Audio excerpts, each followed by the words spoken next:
Nós falamos sobre diversos países europeus que estão impondo novas restrições contra o novo coronavírus. A Áustria, por exemplo, é um deles. Medidas de restrição para quem não tomou a vacina por lá.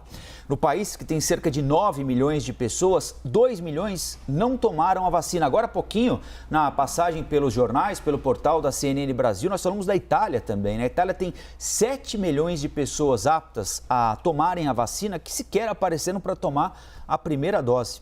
Nós vamos então agora conversar com a Márcia Leite Timili, que é aposentada, moradora de Viena. Márcia, muito obrigado pela entrevista aqui para a CNN Brasil.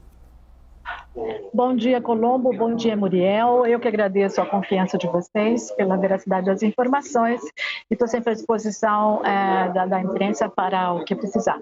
Então, o que acontece aqui em Viena, como a maioria dos países europeus, é uma reinfecção, ou seja, um revival do aumento das infecções por coronavírus, né? E isso atribui-se pela flexibilização do controle e também pelo fato de algumas pessoas serem resistentes à vacinação, né? Então, a Áustria teve um índice muito baixo de vacinação. Nós temos aqui 67% da população vacinada, né, em Viena, e o governo atribui esse fato ao aumento dos casos de coronavírus, aliados ao pós-férias, né? Porque aqui em Viena, aqui na Europa, agora nós entramos no inverno. Então, a exemplo do que aconteceu no ano passado, o pós-férias, que começa em agosto, setembro, é sempre acrescentado de um acréscimo da proliferação do vírus, do coronavírus, né? Então, esse ano nós tivemos uma repetição do que aconteceu no ano passado. Só que esse ano, o que aconteceu? O governo não quis implementar um novo lockdown geral, né, prejudicando ainda mais a economia e tudo mais. Ele quis ser cirúrgico, então ele primeiro, a partir do meio do ano, ele tinha implementado a regra dos 3 Gs, né, Geimpfung, Genese e Getestet, ou seja, as pessoas seriam vacinadas, seriam testadas ou já teriam tido o coronavírus e estariam autorizadas a frequentar os ambientes. Mas como isso não arrefeceu os casos de infecção, agora o governo decidiu pontuar, ou seja, ele restringiu a regra dos 3 Gs para 2 Gs, ou seja, só os testados e os vacinados é que estão autorizados a trabalharem, a estudarem e ter a vida social normal. As pessoas que não forem testadas negativamente e não tiverem vacinado só estão autorizadas a irem a supermercado, médicos e farmácias. Fora isso, elas não estão autorizadas.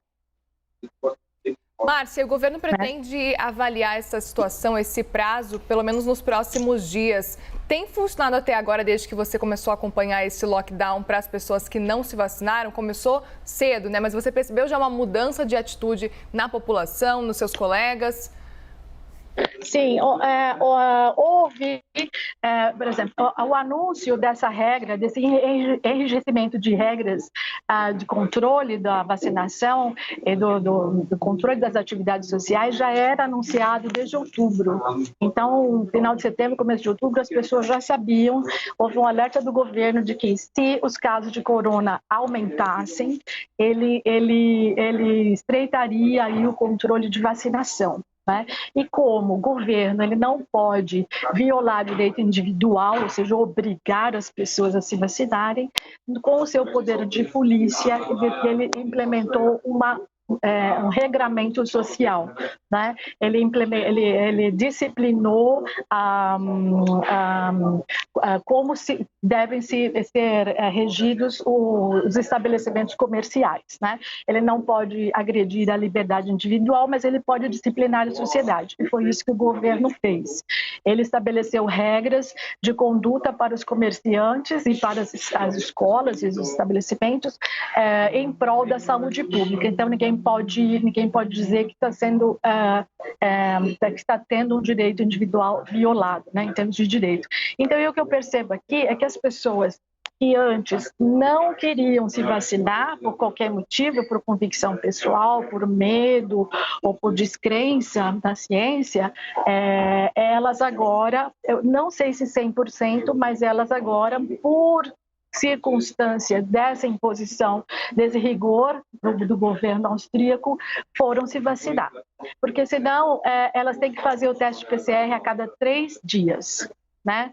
Então, na semana tem que fazer 3 vezes o teste. E as crianças também, é chamado aqui Ninja Pass. Né? Até vou pedir o auxílio do meu marido aqui para me traduzir. Eu estou com o Jornal do Dia, para me dando informação do que aconteceu ontem. Assim, kannst du ein bisschen reden über was passiert gestern? E eu traduzo para vocês. E ontem eu já vou traduzir. Ontem houve um intensivo controle de fiscalização policial nos restaurantes. Além da vacinação, as pessoas também têm que apresentar o teste PCR negativo para entrarem. Was passiert in der Straße? Okay. Bom dia. Es wurden gestern von 10 Kontrollen in den Einkaufszentren, Shoppingcenter, ein einziges Mal kontrolliert. Die Leute wussten nicht, dass die Leute kontrollieren müssen. Está dizendo que houve o controle de ontem, ele foi estatístico, né? Por exemplo, a polícia controlou alguns restaurantes, não todos, porque não haveria possibilidade de fazê-lo. Es gab 15.000 Kontrollen gestern. Das war zwischen 400 Anzeigen, Polizeianzeigen. Foram controlados 5.000 estabelecimentos e foram aplicados 400 advertências. Verstößen von 500 € bis 1.450 €. Com a multa de até 5.000 euros. Né? Bei den Restaurants war es so, dass die Personen, die keinen Test hatten oder keine Vakzine, wurden einfach escolhidas. As pessoas que não eram vacinadas ou não tinham o PCR-teste negativo para apresentar foram convidadas a se retirar do restaurante. É isso. Gestern wurden 15. Márcia, as pessoas não querem se vacinar aí por medo de vacina. A gente ouve aqui, muito raramente aqui no Brasil, felizmente, né? Mas alguns argumentos estapafúrdios, né? Sobre a recusa à vacina, né? Felizmente aqui é muito raro, em outros países não.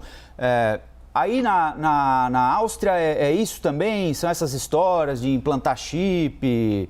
Não sei se eu confio na vacina porque ela pode me trazer outra doença. É isso também?